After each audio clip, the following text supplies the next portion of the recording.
Welcome back to Mickey's Corner. Hey. So what are we going to talk about today? Well, some juicy stuff, right? So we want to take a look at, I want to take a look at what we're looking at as far as the internet. Is the internet centralized? Decentralized? Is the news you're receiving accurate enough? Or is it bullcrap? Let's find out.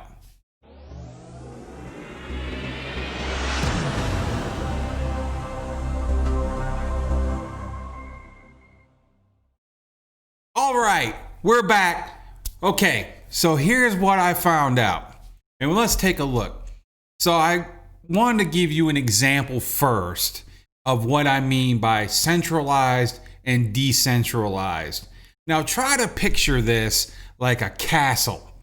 Now, back in the day, the 90s, right? Everybody had BBS boards, forums, the sharing of information, the grand old days of Napster and LimeWire, and all these different applications that were pretty much just open source. There wasn't much going on.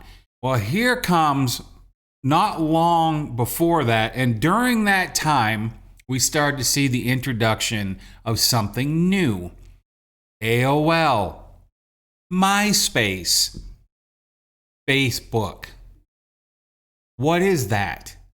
So the internet itself is what is considered decentralized, which means that basically the whole world has a stake at the internet. They all have a little piece of that pie. Back in the beginning of all, remember when it was only .com and .net and .org, right? Well, the internet was owned by the United States because this is where the internet was developed and created.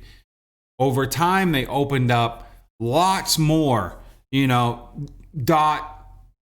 .ru, .cn. So what are those? Well, RU, Russia, CN, China, right? Every nation, IT, Italy, every nation has its own internet, so to speak, their own servers, their own domains, and everything to them. They call that decentralized. So the United States officially gave up the right to own the internet. You might even remember this. This was about 5, 6, 7 years ago. And why does that matter? How does that affect you? Well, I'll tell you how. Here's where the centralized internet comes into play. Facebook, AOL, even Google. What they have done is they have created a fortress. And you download your app or onto your phone, your little mobile computer, right? You now have an app, a program on your phone. And all information that flows through that internet app has to go through a gate, like a fortress. They have built a wall around us and have locked us inside. And there's only one way in or out, and that's a gate. And every gate has a gatekeeper. So, okay. So what does that mean, right? A lot of places use algorithms like YouTube, Facebook, and etc. But those algorithms are ultimately controlled by other people. So what does that mean? They control the flow of information that flows through the internet to your eyes for you to see. I want to give you an example of this. Okay, here we are, decentralized internet. I wanted to point out something very important to you. There's been a little controversy lately about a couple of doctors that went up and spoke out about a certain drug that they felt was very beneficial to fight the pandemic that's currently going on. So I went ahead and pulled up Google which is controlled by AdSense. You know, there are algorithms controlling Google. And when you type in something, the results that you get on your Internet Explorer, Mozilla, Chrome, whatever version you have, it presents you the information filtered. So let's take a look here. Let's look at the top of the top. Now, remember, this doctor, they're picking on the one doctor here, Stella Emanuel. She comes out and says hydroxychloroquine, when used with zinc and other things, is an extremely effective medication to fight off the current pandemic. So when you go to find hydroxychloroquine in the search results, the first things in the top stories that come up for you is negative, negative, negative. She believes in alien DNA and demon sperm, and she's being sued. And oh, look at here, FDA cautions against the use of that particular drug. Why? If it's effective, what does it matter what the doctor believes? The doctor could be a Jew. Are you telling me that you are going to go against a Jew because they said hydroxychloroquine? Maybe she's a Muslim. Maybe she's an atheist. Or maybe they don't want you to know about the drug. Huh? Think about that.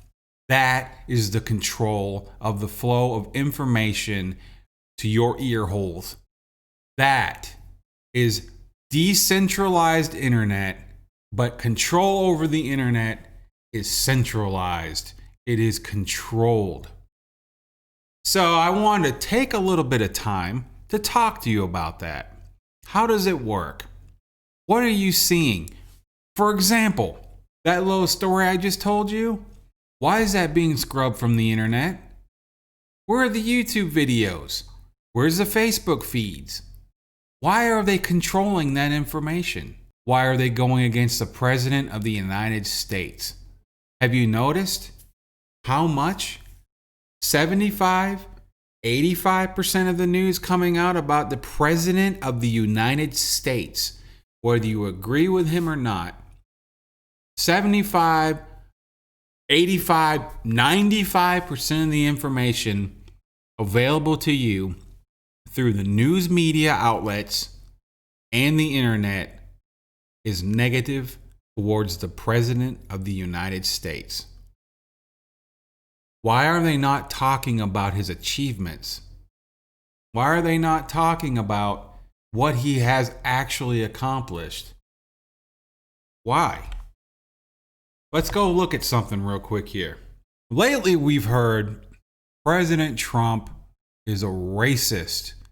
He hates colored people. Really? Really? What is this? Do you recognize some of the people in this photograph?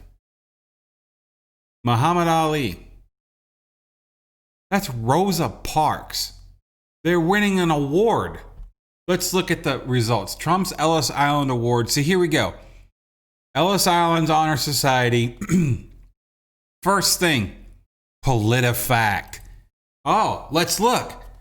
PolitiFact. False. Look at that. False. Trump won the Ellis Island Medal of Honor in 1986 for professional contributions that benefited New York City as a real estate developer, and as well for his German heritage. Take a moment to think about that.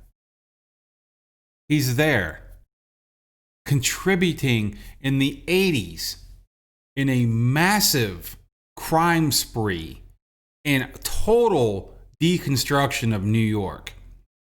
He's contributing to the city where a majority of the people were minorities and trying to build up the city. And that's what he won the award for. The hypocrisy of it is they're trying to say that this man is a racist. He's a racist. Okay. Let's look at okay, so he's a racist.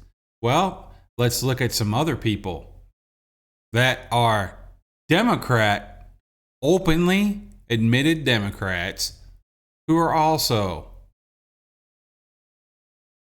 they're not racist. See, these people are not racist, right? Look, blackface. Blackface. Well, okay.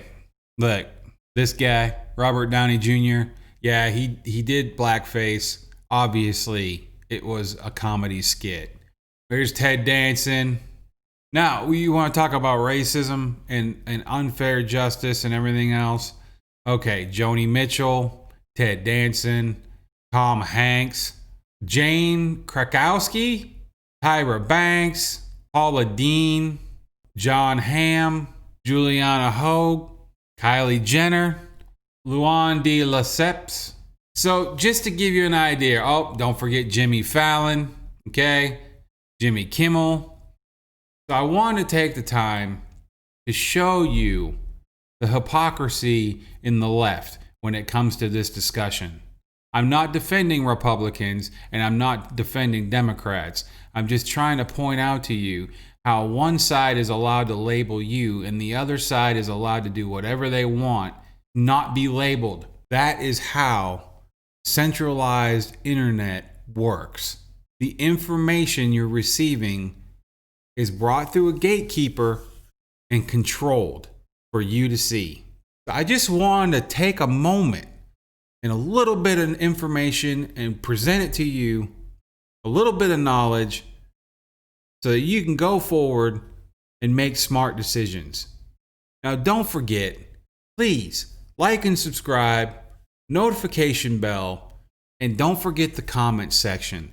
The comment section is a great place to discuss your ideas, discuss what you want to see in the future, and discuss whatever comes to mind, right? So have fun down there. We'll have a great time and share ideas. Thank you for coming by, and I can't wait to see you again. Hey guys, don't forget, check out the videos over there, and like and subscribe. Don't forget the notifications, and let me help this channel grow. I appreciate everybody that came by.